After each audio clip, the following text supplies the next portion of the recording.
pasti ruang untukmu masih ada.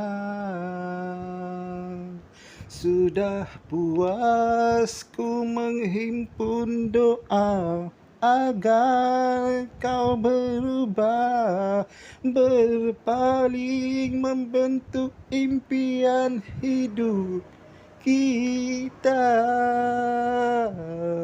Namun tiada kudratku untuk halang keinginan. Suaraku tak berdaya menentang kemahuanmu. Sia-sia belaka aku berkorban kasihku padamu. Sekiranya kau masih tak ubah pendirian yang hanya menjanjikan pemergian ngeri yang tak memberi arti.